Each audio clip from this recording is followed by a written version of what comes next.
Hi parents, it's Laura. Let's start with cooling the pizza. So a couple weeks ago I shared about breathing in through your nose as if you were smelling pizza that's too hot to eat, and you are exhaling through your mouth and blowing on that pizza. So this is a mindfulness technique that I think is really good to use with our kids, and I've been using it a lot with myself to try to calm my anxiety.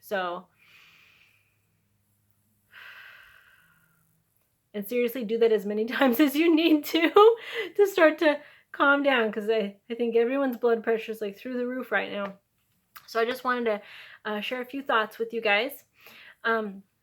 First of all, I feel like right now, as if it wasn't already more difficult enough, parenting has become even more difficult, because now we're faced with really discussing a lot of big issues with our kids, even bigger than the pandemic, I feel like.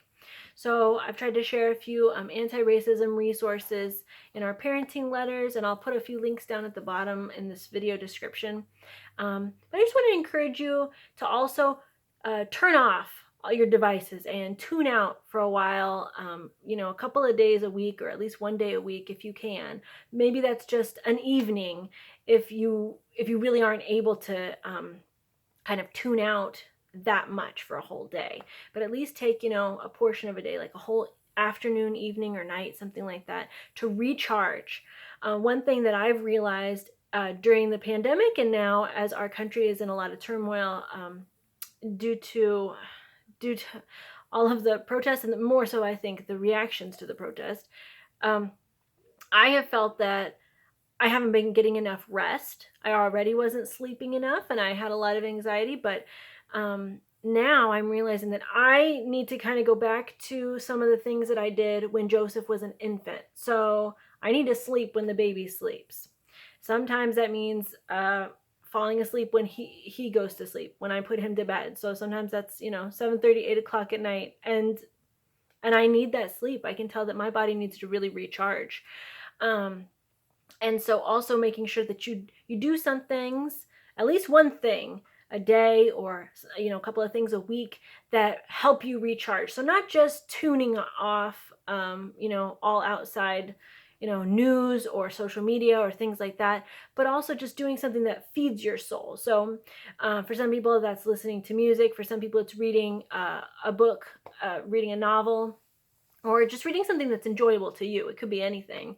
But doing something, or even watching a show with your partner, or on your own, just kind of doing something that is not related to everything that's going on outside, but finding a way to recharge for yourself and taking a moment to step back so that you can step back into parenting, step back into taking care of your home, working, homeschooling, whatever you've been doing. A better parent, a rested parent. That's just super important.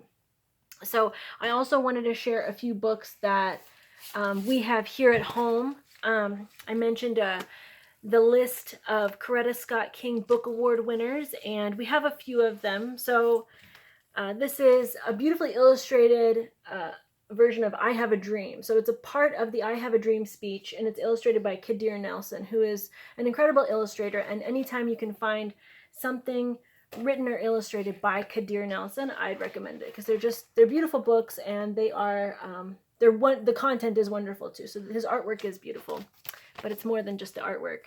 And then I'd also like to recommend this book. This is a hard read. It's called Freedom Over Me by Ashley Bryan, and it details the imagined lives of a few slaves that really lived, but we don't know much about them. So author and illustrator Ashley Bryan has produced this book. So this is also a Coretta Scott King Book Award winner. And then this is not an award-winning book, but it is a wonderful book by Andrea Davis Pinkney and Brian Pinkney, and they've done a lot of wonderful books together. It's called Martin and Mahalia, His Words, Her Song. So it's a wonderful story of how Martin Luther King Jr. and Mahalia Jackson came to work together for civil rights, and how their different gifts were both important leading up to the March on Washington. That's the primary focal point of this book. So we've read those, and I can definitely recommend them. And again, I just want to reiterate, resting for yourself so that you can come back stronger. So know that I am praying for all of you, and I miss you all a lot, and I can't wait for the day that we can see each other again. I'm not sure exactly when that will be, but know that you are my thoughts. And yeah, just miss your kids too. You guys all bring me so much joy. So I've definitely missed you all. Bye.